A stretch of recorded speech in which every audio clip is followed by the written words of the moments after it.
The Dodge Viper ACR, ladies, gentlemen, and victims of traction loss, is not merely a car but a venomous deity forged in the deepest molten vats of Murica's testosterone-fueled soul, wrapped in carbon fiber and tire smoke, and hurled at the Nürburgring like a red, white, and blue missile carrying nothing but rage, torque, and a mild disregard for human mortality. For the ACR, short for American Carnage Rocket Ship. Okay, fine. Technically, American Club Racer, but don't ruin it. Is less a vehicle and more a rolling, shrieking middle finger to sanity, a barely street legal murder wedge with a V10 engine so large and angry it technically qualifies as a volcano with pistons, belting out 645 horsepower from 8.4 liters of pure, naturally aspirated, fuel-chugging, dinosaur ex-human fury that doesn't whisper or roar but screams in ancient serpent tongue while melting the asphalt beneath it like butter in a blast furnace. And it's not just fast. No,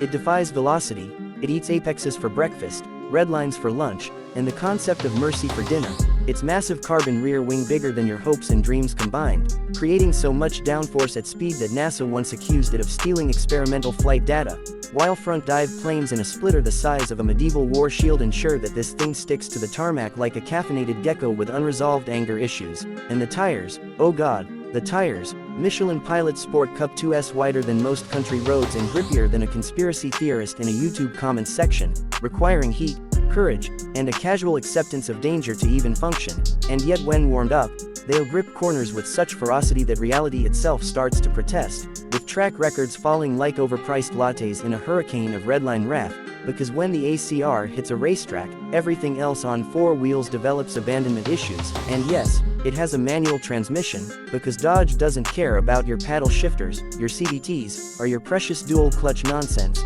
This car is a sacred altar to the clutch pedal, the long throw, the elbow dislocating, shoulder-ripping joy of rowing through gears like a sweaty gladiator during the final boss fight of a fast and furious fever dream, and the interior.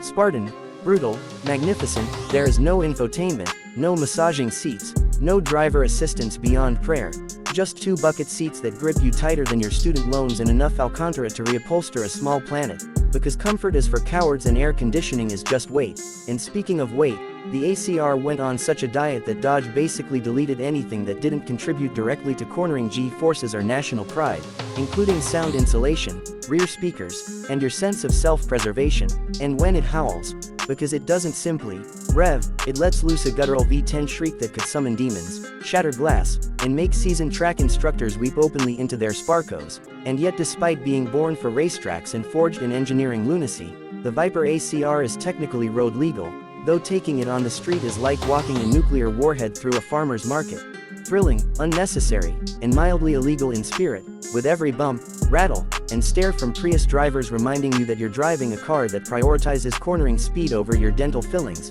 and onlookers don't just look, they witness, as if a thunderstorm made love to a medieval weapon and raised it on a strict diet of lightning, aggression, and NASCAR replays, because this isn't just a car, it's a philosophy, a violent rejection of compromise, a mechanical war cry that dares you to floor it, dares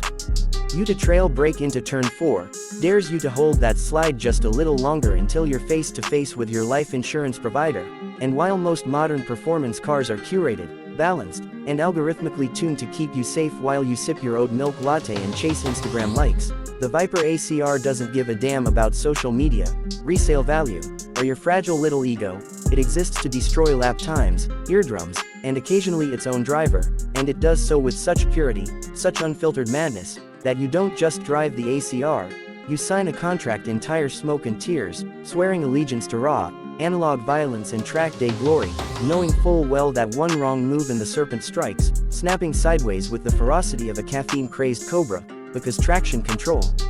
stability programs, driver aids, not here, friend, you're the traction control, and if you want to stay on the road, you'd better bring skill, courage, and a spare pair of pants, because when you unleash this beast, when you point that absurd hood at a corner and drop a gear with white knuckles and clenched teeth, you enter a state of mechanical nirvana, a sweaty palm dimension where the Viper ACR becomes not just a machine, but an extension of your will, your rage, your red-blooded desire to go fast and scare your passengers into confessing childhood secrets. And when you finally park it, steaming, ticking, hissing like a dragon after battle, and step out onto the smoldering tarmac, you don't walk away from the Viper ACR, you survive it.